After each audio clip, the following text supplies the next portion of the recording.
કંપનીમાં મેનેજમેન્ટ સાથે. અનુપમ રસાયણના deputy CFO વિશાલ ઠક્કર આપણી સાથે જોડાઈ ગયા છે. વિશાલ સર, ગુડ આફ્ટરનૂન. સ્વાગત છે સર આપનું CNBC બજાર પર.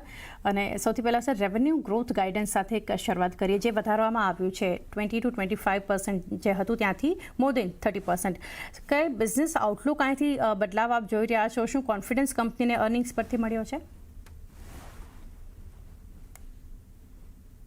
આપણે આપ જુઓ તો અમારું બે વસ્તુનું ડ્રાઈવર બની રહ્યા છે આજે, કે અમારું એગ્રોકેમિકલ હતું એ ઇમ્પ્રૂવ થઈ રહ્યું છે અને એની ડિમાન્ડ પાછી આવી રહી છે. અને પોલિમર અને ફાર્માસ્યુટિકલ ઇન્ડસ્ટ્રીનું જો જોઈએ એન્ડ માર્કેટમાં જો રેવન્યુનો ગ્રોથ જોઈએ તો અમારો સારો એવો આવી રહ્યો છે. અગર આજે ફાર્માસ્યુટિકલ ઇટસેલ્ફની જુઓ તો 350-400 કરોડ, 350 આશરે 350 કરોડનું અમારું રેવન્યુ ગયા વર્ષનું હતું અને આ વર્ષમાં એનાથી વધારે અમે જોઈ રહ્યા છે. તો એનું કોન્ટ્રીબ્યુશન 20-25% અમારા રેવન્યુમાં આવવાનું દેખાઈ રહ્યું છે અને પોલિમરમાં બી સેમ 20-25%નું એનું પણ દેખાઈ રહ્યું છે. એટલે આપ જુઓ તો અમારા 3 મેજર ગ્રોથ ડ્રાઈવર્સ બની રહ્યા છે. અને સાથે જે જેહોકનું ઇન્ટિગ્રેશન છે, તો જેહોકનું જે લાસ્ટ યરની રેવન્યુ અમારામાં નથી આવી પણ આખી બેલેન્સ શીટ અમારામાં ઇન્ક્લુડ થઈ ગઈ હતી, તો એ આ વર્ષે આખા વર્ષનું અમને રેવન્યુ ત્યાં મળશે. તો એના લીધે પણ અમારો એક રેવન્યુનો ગ્રોથ વધશે. સો ઓવરઓલ અમારા માટે આ વર્ષમાં સારો એવો ગ્રોથ અમે જોઈ રહ્યા છે અને એ અમને દેખાઈ રહ્યો છે. જી, તો સર, સ્ટ્રોંગ રેવન્યુ ગ્રોથ જે રીતે તમે પણ મેન્શન કર્યું, એના માટેના ડ્રાઈવર કઈ રીતે જોઈ રહ્યા છીએ? હાયર વોલ્યુમ્સ છે, ન્યૂ પ્રોડક્ટ્સ, બેટર રિયલાઇઝેશન, કે પછી કન્ટ્રીબ્યુશન ફ્રોમ ન્યૂ કસ્ટમર્સ? કઈ રીતે આપ જણાવશો? સો આપ અગર જુઓ તો લાર્જલી અમારો બિઝનેસ પાસ થ્રુ હોય છે, એટલે પ્રાઇસનો ઇમ્પેક્ટ એક લેવલથી વધારે ન હોય, પણ વોલ્યુમ અમે સારો એવો જોઈ રહ્યા છે. નવા પ્રોડક્ટ્સ અમે જે લોન્ચ કર્યા છે, જે ગત વર્ષમાં બી જે કર્યા, તમે આજે ફાર્મામાં જુઓ તમે 10થી વધારે પ્રોડક્ટ્સ નવા અમે લાસ્ટ 18 મહિનામાં કર્યા હતા. આ ક્વાર્ટરમાં બી અમે લોકોએ 3 નવા પ્રોડક્ટ્સ લોન્ચ કર્યા છે અને અમારા LOIsનું કન્વર્ઝન બી થઈ રહ્યું છે. તો આ ત્રણેયને જુઓ તો આ contribution in terms of volume વધી રહ્યું છે, નંબર ઓફ પ્રોડક્ટ્સ અમારા વધી રહ્યા છે, એન્ડ માર્કેટની અંદરનો ગ્રોથ આપ જે જોવો છો તે પોતાનો વધી રહ્યો છે. એટલે જે જૂના મોલિક્યુલ્સ હતા, કે જે મોલિક્યુલ્સમાં જેમાં નમણાશ હતી જે ગયા 2 વર્ષમાં, તે અત્યારે એમાં સબળતા દેખાઈ રહી છે. તો આ 3 ડ્રાઈવર્સ અમારા માટે ઇમ્પોર્ટન્ટ બની રહ્યા છે ગ્રોથમાં. જી, અને સર, જે રીતે મોર દેન 30% ગ્રોથ ગાઈડન્સ જે અહીંયાથી અપગ્રેડ કર્યું છે કંપનીએ, ત્યાં ક્યાંથી સપોર્ટ મળતો જોઈ રહ્યા છે? કસ્ટમર્સ ઓર્ડર્સ અગર સમજીએ versus expected new business wins, એ કઈ રીતે વ્યૂ શેર કરશો આપ? બેન, આપ અગર જુઓ તો ગયા વર્ષે બી અમે લોકોએ સારો એવો ગ્રોથ દેખાડ્યો હતો. એટલે તમે જુઓ તો 71% ઉપર નહોતો. એ ડેફિનેટલી એમાં થોડું પેન્ટઅપ ડિમાન્ડ પણ હતી, એટલે હું એને ના ગણું. પણ હિસ્ટોરિકલી બી અમે લોકો આજે 25-30% ગ્રોથ અમે જોઈ રહ્યા છે. સિમ્પલ, આજે હું ખાલી જેહોકનું એડિશન બી ગણું તો મારામાં 10-15% ગ્રોથ તો એમને ધ્યાન દેખાવો જોઈએ. પ્લસ મારો જે સ્ટેન્ડઅલોન બિઝનેસ છે એમાં 25% 20-25% ગ્રોથ એમાં દેખાવો જોઈએ. કારણ કે અમારી પાસે આજની તારીખમાં જે ઓર્ડર બુક છે, LOI છે, LOIનું કન્વર્ઝનનું જે વિઝિબિલિટી છે, એ પોતે જ આજે 20-25%ની અમારી રેવન્યુ એમાંથી આવશે. તો એટલે આ અમને દેખાઈ રહ્યું છે કે ભાઈ બહુ જ કે બહુ સુનિશ્ચિત ડિમાન્ડ અમે કહી શકીએ અને અમારા માટે. જી, એક સાથે વિશાલ સર, એ પણ સમજીએ, કંપનીએ જે LOI સાઇન કર્યો છે બેસ્કોલ્ટ સાથે, લોંગ ટર્મ સ્પેશિયાલિટી કેમિકલ સપ્લાયઝ માટેનો આ LOI છે, કઈ રીતે એક પોટેન્શિયલ રેવન્યુ ઓપોર્ચ્યુનિટી આપ જોઈ રહ્યા છો અહીંયાથી આજે એક partnership through once commercial supply begin? તો બેન, આમાં અગર આપ જુઓ તો અમારું આ એક 2-3 ટેકનિકલ પ્રોગ્રેસ અમારી એક આમાં બહુ અમે સ્ટ્રોંગ બતાવી શક્યા. કારણ કે આપ જુઓ તો આ સોલિડ સ્ટેટ બેટરીમાં જાય છે, જે નવી બેટરીઝની જે એન્ડ એપ્લિકેશન છે એમાં જઈ રહ્યું છે. બીજી વસ્તુ અગર આપ જુઓ તો આ અમે લોકો ગયા ક્વાર્ટરમાં એલિમેન્ટિયમનું કમર્શિયલાઇઝેશન કર્યું હતું. એની પહેલા અમે જુઓ તો બીજા બી અમુક પ્રોડક્ટ્સો અમે લોકોએ LOI સહી કર્યા છે. તો જે polymer and specialty products application in EV industry and EV and battery industry, એમાં આપ જો તમારું ઘણું આજે એક પોર્ટફોલિયો બની રહ્યું છે, જે અમને બહુ જ સેટિસ્ફેક્ટરી લાગી રહ્યું છે. અહીંયા ઘણા અમારા પ્રોડક્ટ્સો જે છે તે હવે કમર્શિયલાઇઝ થઈ રહ્યા છે.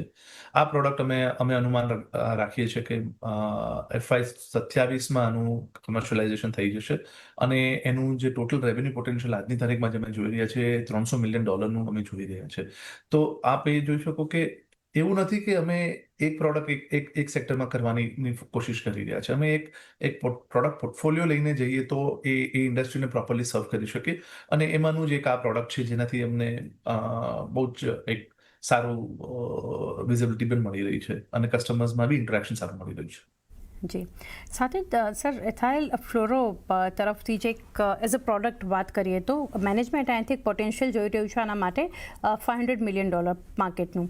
કઈ રીતે આ પ્રોડક્ટને લઈને માર્કેટ અને માર્જિન્સનું એક એક્સપેક્ટેશન્સ બનતું જોઈ રહ્યા છો આપ?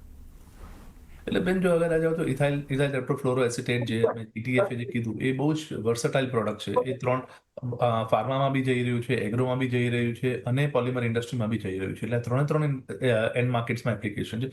એનું ટોટલ માર્કેટ પોટેન્શિયલ $500 મિલિયન જે આપે બી જણાવ્યું તે પ્રમાણે છે. એની અંદર જો આપ જુઓ તો અમે લોકો આજે વર્લ્ડના એકમાત્ર મેન્યુફેક્ચરર છે કે જે એને ફ્લોમાં કરી શકીએ છીએ. હવે ફ્લોમાં કરે એટલે આપ શું કરો છો? 3-4 વસ્તુ થઈ રહી છે. એક કે આપણી સેફ્ટી પ્રોફાઇલ ઇમ્પ્રૂવ થઈ રહી છે. 2 આપણા જે રો મટીરિયલનું રિક્વાયરમેન્ટ છે એ ઓછું થઈ રહ્યું છે. 3 કે એની ક્વોલિટી જે છે તે ઇમ્પ્રૂવ થઈ જાય, કેમ કે એમાં બેક રિએક્શન્સ ના હોય. ત્રીજી વસ્તુ એટલે ચેલેન્જીસ ઓછા આવે, એટલે ઇમ્પ્યુરિટી પ્રોફાઇલ ઇમ્પ્રૂવ થઈ જાય, એટલે ક્વોલિટી આપણી સુધરી જાય છે. ચોથી વસ્તુ કે આપણું એન્વાયરમેન્ટલ ફૂટપ્રિન્ટ ઓછી થઈ જાય, કેમ કે આપણે સોલ્વન્ટ્સ અને બધી વસ્તુ ઘણી ઓછી વાપરવાની જરૂર પડે છે એમાં. અને પાંચમી વસ્તુ કે આજે આપણે આપણા કસ્ટમરોને એ કહી શકીએ છીએ કે સાહેબ અમે કટિંગ એજ ટેકનોલોજીથી અમે પ્રોડક્ટ બનાવીએ છીએ અને જેમાં કોસ્ટિંગ તમારું ઓછું કરીએ છીએ. એટલે આજે નવી ટેકનોલોજી આવે તો આપણે નોર્મલી આપણે મોંઘું થતું હોય, પણ નવી ટેકનોલોજી આવવાથી અમારું ઇન્ટરવેન્શન એ છે કે જેનાથી અમે સસ્તું બનાવી શકીએ, જેનાથી કે કસ્ટમરને બી ફાયદો, અમારા માટે બી ફાયદો થાય છે. અને એટલે અમે અમારું માનવું છે કે અમારો રાઇટ ટુ વિન સારો છે.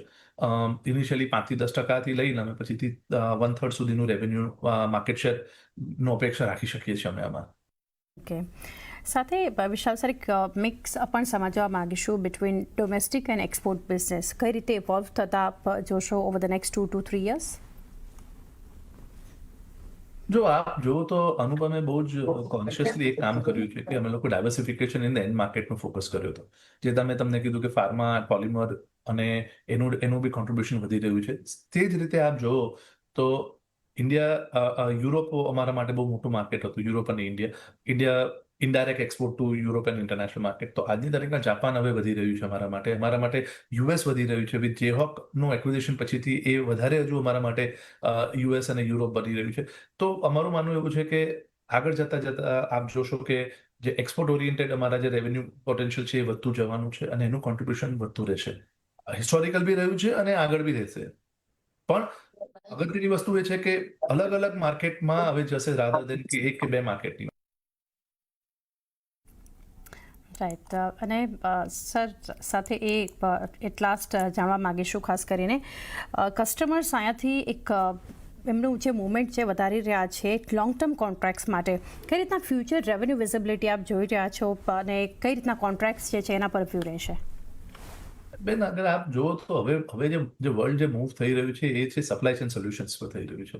એટલે કસ્ટમર બી એવું માંગે છે કે તમે અમને ફૂલ વિઝિબિલિટી આપો કે તમે આ પ્રોડક્ટ ક્યાંથી બનાવશો, કેવી રીતના બનાવશો, કેટલા સમયમાં બનાવશો, કયા પ્લાન્ટમાંથી ઓપરેટ કરીને આપશો અમને, અને તમે કેટલા વર્ષ માટે અમારી જોડે આ સંબંધ મિનિમમ બાંધી શકો. કેમ કે આમાં શું છે હવે કે બહુ વધારે ઇન્વેસ્ટમેન્ટ દરેક સપ્લાયર અને બાયર બેવનું રહી રહ્યું છે આમાં, કે કોઈ બી પ્રોડક્ટ તમે લાવો તો 15, 18, 20 મહિના લાગી જાય છે. તો બેવનું એટલું ઇન્વેસ્ટમેન્ટ હોય તો અપેક્ષા એવી હોય કે લોંગ ટર્મ કોન્ટ્રાક્ટ બને, લોંગ ટર્મ વ્યૂ બને. આજે જે બી અમે કામ કરી રહ્યા છીએ એવું હોય કે 5 વર્ષ, 7 વર્ષની વિઝિબિલિટી સાથે કામ કરી. તો અગર આપ જોશો તો આગળ જતા મોટે ભાગેના બધા અમારા રેવન્યુઝ હિસ્ટોરિકલ બી રહ્યા છે, પણ આગળ જતા વધારે એ થશે કે કોન્ટ્રાક્ચ્યુઅલ રેવન્યુઝ વધારે હશે. આજની તારીખમાં અમારે જો તો ઓર્ડર બુક 18,000 કરોડની ઓર્ડર બુક છે. 18,000 કરોડને હું જો 6 કે 7 વર્ષના એવરેજ ટેનરમાં બી હું લઈ લઉં તો આપણે મિનિમમ 2500 કરોડની ઉપરની રેવન્યુની વાત કરી રહ્યા છે સાલાના, વાર્ષિક. તો એ બી આપણા માટે એક બહુ ઇમ્પોર્ટન્ટ વસ્તુ છે. તો અમારું એવું માનવું છે કે આગળ જતા એ ઘણું વધારે એનું કોન્ટ્રીબ્યુશન રહેશે અમારા વેબ. જી વિશાલ સર, ઘણી ડિટેલ્સ નંબર્સ પર આપે શેર કરી. થેન્ક યુ જોડાવા માટે and best wishes four coming quarters. તો આ રીતે અનુપમ રસાયણના મેનેજમેન્ટ સાથે આપણે ચર્ચા કરી. સ્ટોક પ્રાઇસ પર નજર કરીએ. લગભગ 1.25% આસપાસની ખરીદારી સ્ટોક બતાવી રહ્યું છે.